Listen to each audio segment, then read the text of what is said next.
Ahora, el resumen de Marcelo Longobardi. Esta mañana con un país, y vamos a hablar del tema en un rato, y me refiero a Turquía, a la actitud que Turquía ha adoptado frente a Suecia y Finlandia por el tema de la OTAN, pero ya va a llegar enseguida. Les hago un repaso en primer lugar del estado de cosas en Estados Unidos a propósito de la masacre ocurrida antes de ayer en una escuela en Texas. Recordamos, como decíamos ayer, que este ha sido el tercer tiroteo más letal en la historia reciente de los tiroteos en escuelas en Estados Unidos, que, como ustedes saben, estos sujetos tienen una preferencia por las escuelas. No ha habido masacres de todo tipo. Hace poco hubo una en Búfalo, por otras razones, sí. Pero en las escuelas ha habido muchas, y esta ha sido, en cantidad de víctimas, la tercera. Las víctimas tenían, en los niños, además de las docentes asesinadas, entre 8 y 11 años. Una cosa tremenda. El personaje en cuestión, el asesino de estos niños, había cumplido recientemente 18 años, había accedido a comprar 2 rifles muy populares en Estados Unidos, con los que se han hecho otras masacres, llamados AR-15,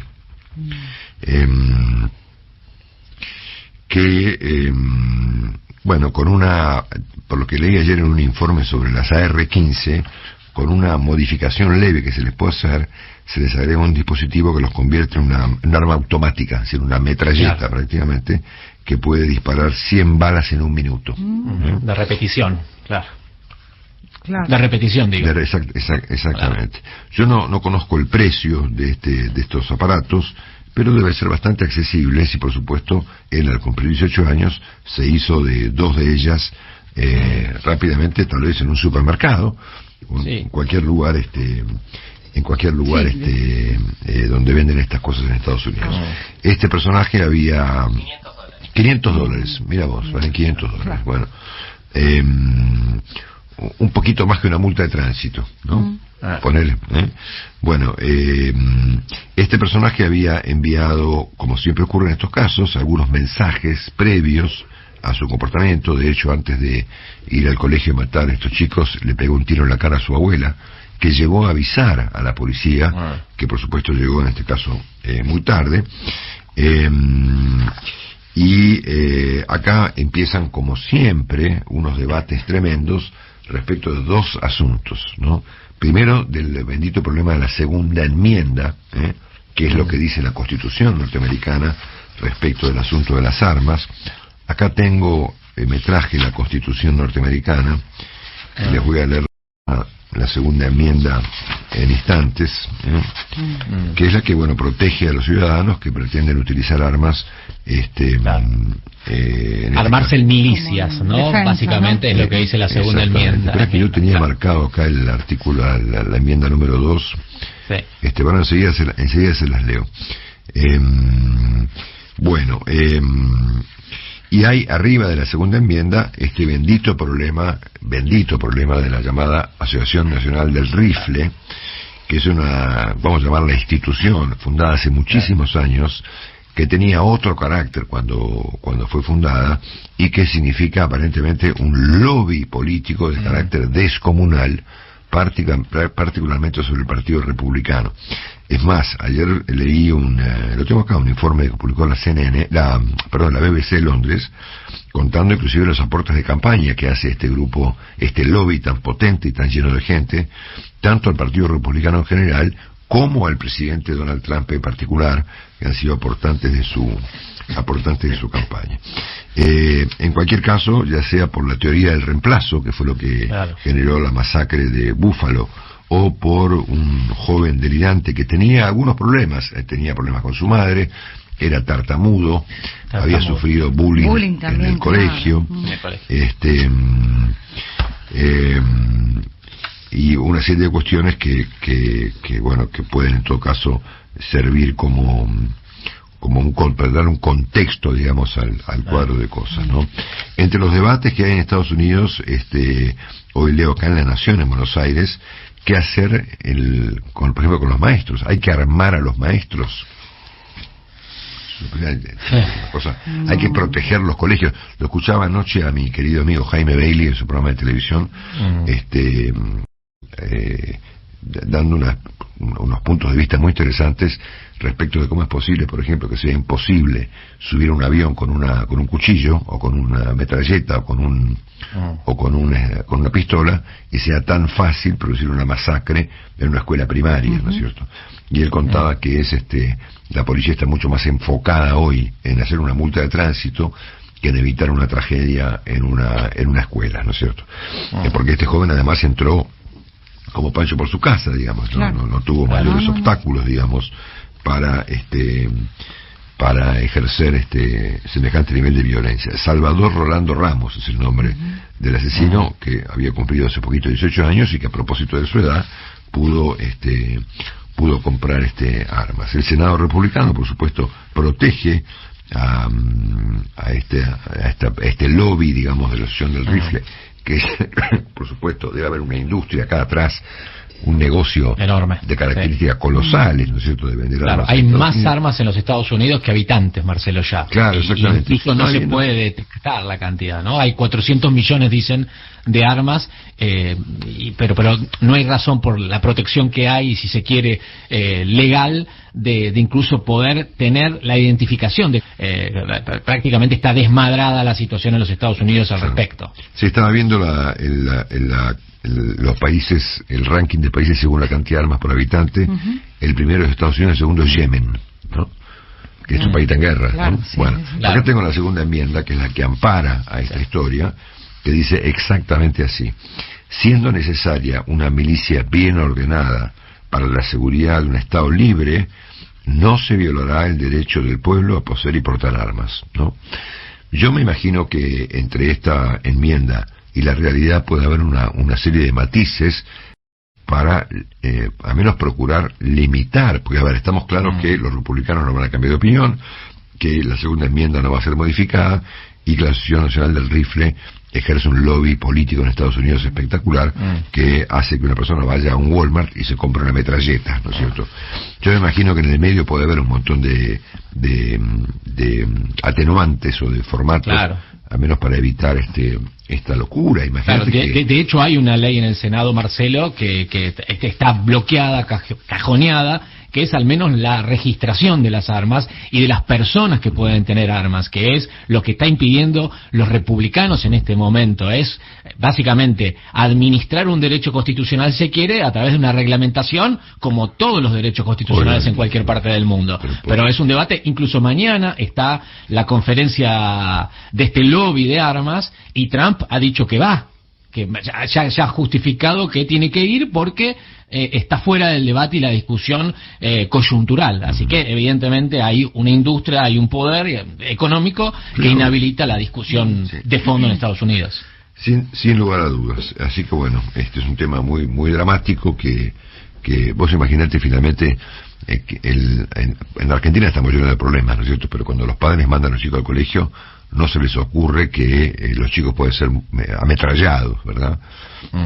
Eso pasa con los padres en Estados Unidos. El chico va al colegio, los padres me dicen, che, entrará hoy un loco con un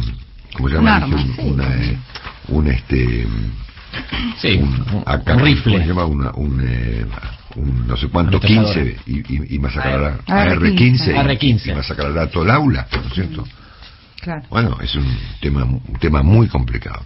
Bueno, dicho esto, nos metemos un poquito en la situación de Rusia, después de meternos en los temas argentinos. Saben que el mundo ya asiste al cuarto mes de guerra en Ucrania. Por el momento no hay ninguna situación clara, pero los niveles de ataque de Rusia ahora sobre el este de Ucrania siguen siendo de características brutales. Recordamos que ayer mencionamos el hecho de que ya están actuando o operando en territorio ucraniano armas pesadas norteamericanas de un nivel ya muy significativo, los famosos obuses M777, que son provistos para Estados Unidos, están actuando en territorio ucraniano. Recordamos también que la frase más relevante del día de ayer perteneció al señor George Soros, empresario, que dijo que la civilización podría no sobrevivir a este delirio que podría ser ya la Tercera Guerra Mundial, ¿no es cierto? El presidente Vladimir Putin, escucha esto, pidió el levantamiento de las sanciones para no provocar una hambruna bloqueando los granos ucranianos. Mira.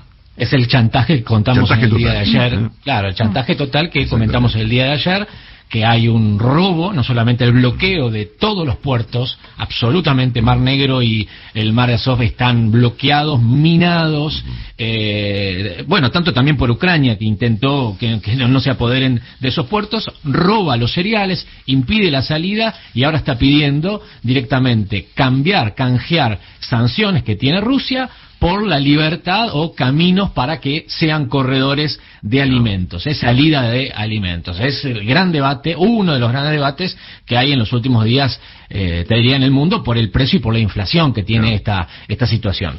Bueno, acá nos metemos en un tema que para mí por lo menos es interesante, espero que les interese a ustedes, porque siempre hay una discusión respecto a si los países tienen solo intereses, o pueden tener intereses y al mismo tiempo algún principio, ¿no es cierto?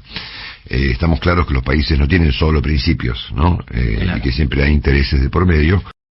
Pero bueno, entiendo que en esta instancia, y siendo que el mundo presenta una perspectiva muy oscura de acá para adelante, algún principio debiera regular el comportamiento de los países en general y de algunos presidentes en particular. Y me refiero acá especialmente a uno, que se llama Recep Erdogan, que es el presidente de Turquía, ¿no es cierto? Bueno, ustedes saben que de manera defensiva, tanto Suecia como Finlandia ya han aprobado ellos su ingreso, digamos, a la OTAN, ¿no es cierto? Hasta ahora Suecia y Finlandia eran países, digamos, neutrales, a pesar de que los dos países estuvieron siempre amenazados por la sombra que Rusia ejerce sobre el Báltico, ¿verdad? Y hay un país que objeta esta inclusión de Suecia y Finlandia, que es Turquía. El argumento que Turquía utiliza para impedir el ingreso de Suecia y Finlandia a la OTAN, entre paréntesis, a pesar de lo que dicen los franceses, habría que pensar seriamente qué hace Europa con Ucrania, antes de que los rusos terminen de aplastarla. Bueno, el argumento que utiliza entonces Turquía para bloquear el ingreso de Finlandia y Suecia a la OTAN es que Suecia protege a lo que ellos entienden son terroristas, que son los kurdos, ¿no? Los kurdos. Muy bien. Y plantean que hasta que no dejen de proteger a los kurdos, y inclusive de financiarlos, ellos no van a votar por el ingreso de Suecia y Finlandia a la OTAN. Recordamos un dato, querido Juan: si un país se opone, si pone bolilla negra, Turquía, por ejemplo, nadie... No, son 30 países, actualmente 30 países que conforman la organización del Tratado del Atlántico Norte, y si uno se opone, no se puede. Okay. Hoy hay una bilateral entre Emmanuel Macron y Erdogan para encontrarle una salida a este bloqueo, porque es un bloqueo. ¿Por qué hablo de principios? Porque a mí me parece que, sacando algún detalle en términos generales, el mundo debiera rendirle homenaje al pueblo kurdo. El pueblo kurdo es un pueblo que no tiene un país, ¿no es cierto? Y que fue traicionado por el mundo allá por 1920, después de la Primera Guerra Mundial, porque ahí se acordó que los kurdos debían conformar el famoso Kurdistán, ¿no es cierto?, que es una zona que está, ponerle, entre Turquía, Siria e Irak, y algún país más, ¿no es cierto? Bueno, eso no ocurrió. Los kurdos estuvieron siempre dando vueltas por el mundo, perseguidos y demás, hasta que jugaron un papel central, y muy particularmente las mujeres kurdas, contra el ISIS. Si no fuera por los kurdos y por las mujeres kurdas, ISIS hubiera hecho un desastre en el mundo. Los que finalmente pararon en gran parte a los tipos de ISIS fueron los kurdos. Claro. Entonces, puede ser que haya habido algún claro, kurdo, de hecho hay uno que está preso en Turquía con cadena perpetua bajo el argumento de que ejerció el terrorismo para conseguir que los kurdos tengan su país, el Kurdistán, ¿no es cierto? Bueno, ponele, el tipo ya está preso, cadena perpetua. Ahora, el mundo le debe algo a los kurdos, ¿no? Y sí. También yo entiendo que es un tema no especialmente popular y que a nadie le importa un pomo qué hacemos con los kurdos.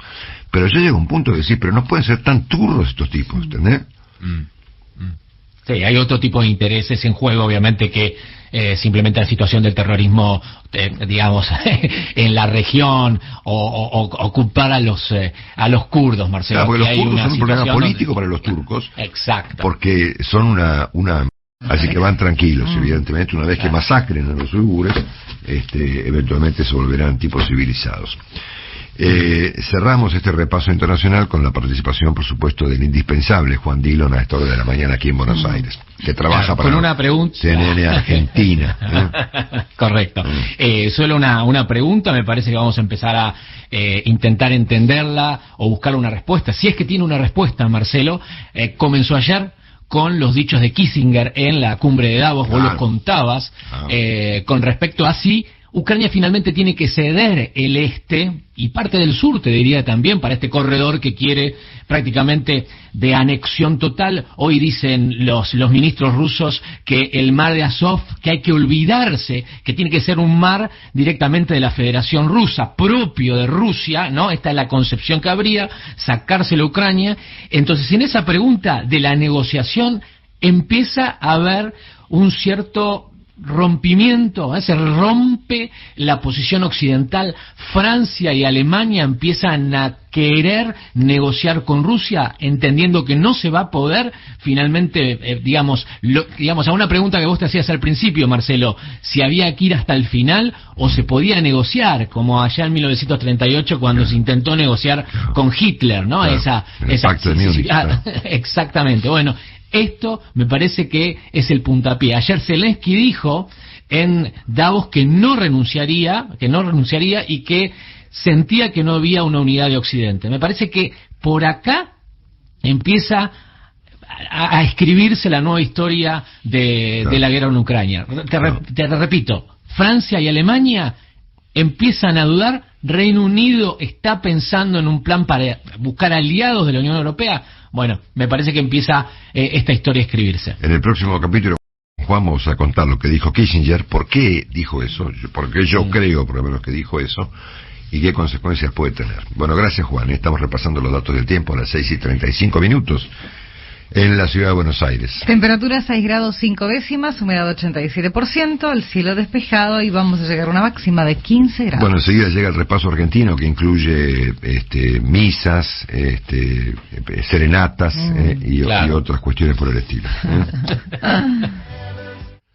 Bueno, fue un día de donde celebró el famoso Te Deum y donde siempre la política espera como si bajara Moisés con las tablas de las grandes leyes de la vida, el discurso del arzobispo de Buenos Aires, en este caso el cardenal Mario Poli, que nada, que es un comentario que sirve para llenar las páginas del diario durante 24 horas y punto, ¿no? El cardenal Poli convocó a la política argentina a no repetir crueles enfrentamientos, ¿no? Siempre hablando en clave, ¿viste? A media palabra y qué sé yo, ¿no? O sea que la Iglesia metida, digamos, dentro de la interna de la coalición oficialista, y evitando críticas a la situación económica. Esto es lo que resumen los diarios. Me parece que es un tema que dura 10 minutos. Sí es más relevante el hecho de que hay en principio unas presiones de Sergio Massa y otros sectores del oficialismo para que la señora Kirchner y el presidente Fernández se amiguen, como los niños. De hecho, Santiago Dapelo, periodista de La Nación, esta mañana escribe un artículo muy interesante sobre esta situación. Vamos a ver si inclusive damos con él esta mañana para conversar del asunto. El presidente también envió ayer aparentemente algún mensaje de unidad. Los primeros que tenemos que unirnos en la diversidad somos los que decimos ser parte del movimiento nacional y popular, dijo el presidente Fernández, lo que fue interpretado como una definición de alta política respecto de la unidad con la ciudad de Kirchner, ¿no es cierto?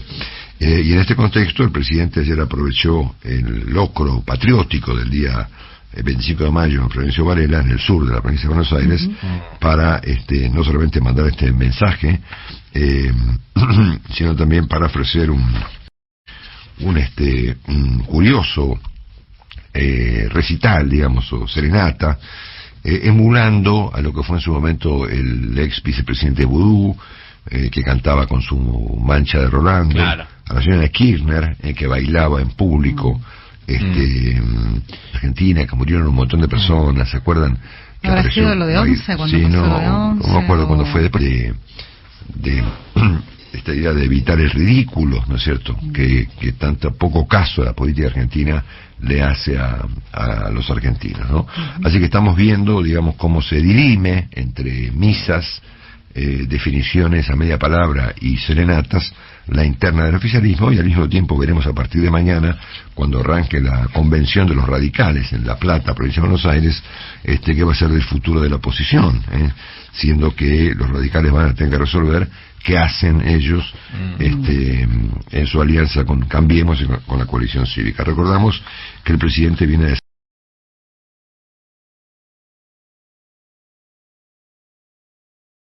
ser tratado de borracho por un ministro de la provincia de Buenos Aires, por Sergio Berni. No solamente eso, sino que además Berni dijo, lo comentábamos ayer con Sergio Bernstein, que no solamente el presidente es un borracho, sino que se lo tiene que llevar.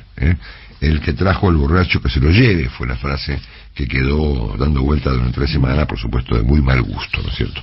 Dicho esto, hoy el diario Clarín presenta proyecciones de la tasa de inflación prevista para este año, siendo que muchos economistas consultados por el diario, entre ellos Daniel Artana, el doctor Broda y otros, el propio Martín Redenado, colocan esas proyecciones en el nivel de 80%. Cada vez más alto. Bueno, hoy asume el nuevo secretario de Comercio, que reemplaza al controvertido. Acá Willy me escribe, gracias Willy, la señora Kirchner bailaba cuando se corteló la policía en Córdoba y Tucumán, ¿se acuerdan? Que nos mandaron a la gendarmería y hubo un montón de muertos, ¿no? Bueno, total que, gracias Willy, Bueno, hoy asume entonces Guillermo Hang, que, bueno, tal vez con otros modos siga el mismo repertorio que sus antecesores, tanto Pablo Español como Guillermo Feletti, Roberto Ferretti, perdón, de precios cuidados, fideicomisos, controles de costos y demás, ¿no es cierto? Tal como anticipó Willy ayer, hay un gran despelote con los contadores. Leo Infobae de ayer, ¿no? Fuerte queja de los contadores por un formulario de la AFIP que obliga a pagar más impuestos por los inmuebles porteños. Willy lo contó ayer con detalle, vamos a ampliar hoy la información, pero yo no entiendo por qué la queja de los contadores debe ser los contribuyentes la queja. Claro, ¿no? que tienen que pagar. Tienen que pagar, ¿no es cierto? Bueno, y recordamos en este contexto de voracidad fiscal de la Argentina que la suba del piso de ganancias no va a ocurrir hasta después del cobro del aguinaldo, así que sus aguinaldos respectivos van a ser erosionados por el impuesto a las ganancias. Ayer también nuestro compañero Martín Melo presentó un trabajo también en el portal Infobae, contando que en plena cosecha de soja y de maíz se agrava la faltante de combustible, ¿no es cierto? Si falta gasoil, y hoy también La Nación, siguiendo el mismo criterio que Martín, cuenta que crece el temor justamente en el interior de la Argentina por la falta de gasoil. Recordamos que antes de ayer, el último día hábil, siendo que ayer fue feriado, el dólar blue había subido a 208 pesos, ¿no es cierto? Bueno, hoy es noticia también el hecho, en un informe que publica Javier Blanco en La Nación, que el Banco Central tuvo en 2021, el año pasado, su mayor sangría de dólares en los últimos 19 años. Wow. Así que bueno, y su patrimonio se redujo en un 69%. Bueno, sigue siendo tema el Olivos Gate, porque la UCR, o algún sector de la UCR, está pidiendo el juicio político al presidente Fernández, y también hay denuncias de diversas personas contra el juez Lino Mirabelli, que fue el juez que convalidó el acuerdo con el presidente para que zafe de la investigación. Recordamos también que reapareció en la escena pública argentina el controvertido exministro Ginés González García, en este caso al mando de un proyecto para reformar la salud en el país, proyecto que se contrapone con un proyecto del kirchnerismo, que es el de directamente estatizar todo el sistema de obras sociales y de medicina prepaga en nuestro país. Bueno, ¿qué más les puedo contar? Bueno, después hablamos un poquito de algunos temas judiciales. Hoy habla en el diario Clarín Cecilia Goyeneche, que es la fiscal anticorrupción de la provincia de Entre Ríos, que fue destituida, por supuesto, por haber investigado al gobernador Uribarri. Consiguió ella, con el principio de su investigación, una condena de 8 años de prisión. Uribarri sigue siendo el embajador argentino en Israel, y ella dice que su destitución es un mensaje para que no se investigue la corrupción en Argentina, lo cual es, obviamente, una definición muy correcta. Recordamos que en este contexto los gobernadores argentinos están impulsando una reforma a la Corte Suprema que convierte a la Corte en una institución ocupada por los gobernadores, una Corte federal, ¿no es cierto?, donde cada gobernador coloque a su juez, ¿no?, en un proyecto no solamente extraviado, sino que además que no tiene mucho que ver con las prioridades de la Argentina de hoy, digamos, ¿no?, que la verdad que una cosa totalmente delirante. Bueno, nada, no me enojo más. No, Marcelo, no, tranquilo.